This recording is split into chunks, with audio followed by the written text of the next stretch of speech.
Good morning, this is Cecil and Blues. Thank you for joining me for another Final Fantasy XIV video.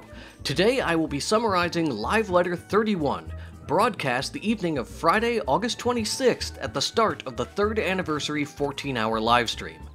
This 2-hour live letter primarily focused on the revolutionary W crossbar and its robust set of options and customization settings. But they still found a few minutes to give a brief overview of what's coming in patch 3.4 at the end of September. I'm joking, but just barely. The broadcast was pretty dry, and only a handful of screenshots were there to whet our appetite for patch 3.4. The Tokyo Game Show is coming up in just a couple of weeks. They are likely saving the big guns for the show floor. Also, letting the World of Warcraft Legion hype train run out of steam a little isn't a bad play. On with the details.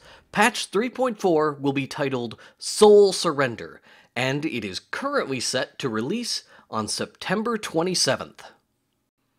The main story in 3.4 will focus on Alphino and Alice. There will be modified dialogue for players who have completed the Binding Coil of Bahamut. Side quests included in 3.4 are the Scholasticate and the Further Adventures of Hildebrand. The Anima Weapon story will continue in the mid-patch, 3.45. The next wing of Heavensward's signature raid series will be released, Alexander the Creator. This will conclude the Alexander series. As with previous wings, there will be a normal and savage version of this content. A new trial will continue the Warring Triad series with Sophia the Goddess, available in normal and extreme with the release of patch 3.4. Yoshi P assured viewers that the graphics were very pretty, but had nothing to show us at this time. 2 new dungeons are included in this patch, Zelphatol and the Great Gooble Library Hard. Zelphatol is the Ixal's home base, which should tie in to whatever the Warriors of Darkness were doing in the Black Shroud at the end of patch 3.3. It will also be interesting to see the first Heavensward leveling dungeon get the hard mode treatment. The Deep Dungeon, Palace of the Dead, will be expanded to have 200 floors. The story, such as it is, will continue to floor 100, and the difficulty of those floors are on par with the challenges found in the first 50. The difficulty spikes at floor 101, and those extra floors are strictly for challenge and leaderboards. There will be a job-specific ranking system for Deep Dungeon in patch 3.4. The Grand Company is finally being expanded, adding a new rank and the Squadron feature. The official translation on this feature reads as follows: Squadrons will be a type of simulation content that can be enjoyed solo, and it will involve assembling volunteers and creating a squad. We'll gradually be adding content that you can enjoy by bringing along your squadron. Now, it's hard to tell with the information provided exactly what this type of content is. At first glance, I thought it was like a management minigame. But, as they talked about it, I thought maybe it was like Grand Company missions, only you fight with a team of NPCs instead of players. More information is needed. I guess we're just going to have to wait for the next live letter on this one. Another new feature coming in patch 3.4 will be Wondrous Tales. Apparently, we will be helping that adorable little Makote child from Idleshire create something. This screenshot is the only clue we got, and Nutkin is not helping. Looks like it could be a scavenger hunt like the sightseeing log, or it could be an expansion to the challenge log. Again, more information is needed. Housing expands to include apartments in all 3 housing wards. There will be a shared space in each building for players to hang out with other residents. 1 chocobo stable is included, but no garden plots. Apartments will cost 500,000 gil, and they did not address the limited space concerns during this live letter. But in a recent interview, it was stated that each building has 512 apartments. I hope that there is more than one version of each of these buildings in each of the housing wards per server, but it was implied that there are only 3 buildings, so about 1,500 apartments. There will be new furnishings, including an aquarium that comes in multiple sizes and legit is customizable with fish you catch. The orchestration will get a playlist feature to cycle through all your favorite tracks.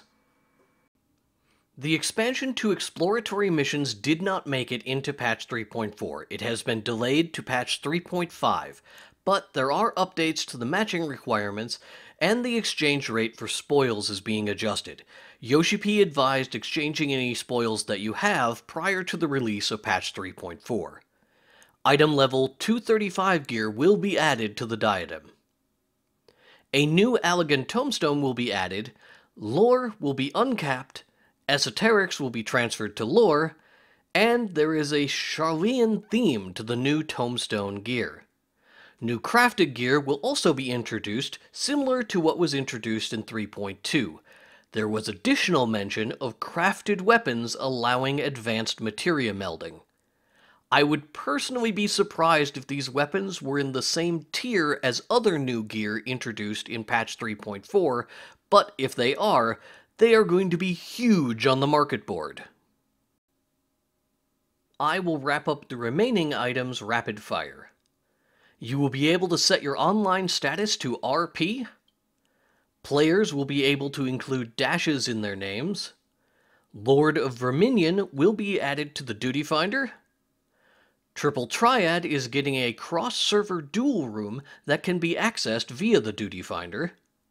You will be able to purchase up to 3 Jumbo Cacpot tickets each week.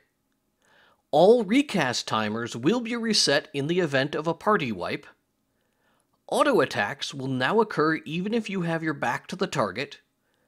The face target system will now dynamically rotate your character if you are in the middle of a cast, and the face target system will no longer function while you are moving. A countdown feature is being added to replace pulling macros. A PvP dueling arena is being added to the Wolves' Den. It will allow 1v1 dueling as well as 4v4 dueling. Spectating is included, but the feature is more of a developer tool and may be difficult to control.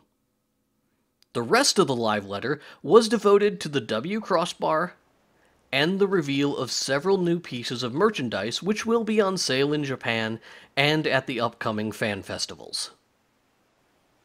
As I said at the beginning, this letter was a bit dry, very light on details and exactly 0 sizzle. I am looking forward to part 2 of the patch 3.4 preview, which will take place on the second day of Tokyo Game Show, which puts it at 9:30 p.m. Friday, the 16th of September. Hopefully, we'll get more details on the gameplay of the new features, which are really the special sauce of this patch. Everything else is right in line with the formula. So, let me know what interests you in patch 3.4. Is it duels? Is it arts and crafts with Mikote children? Do you like the fish tanks? Throw it in the comments below. Thanks for tuning in, and I'll see you next time.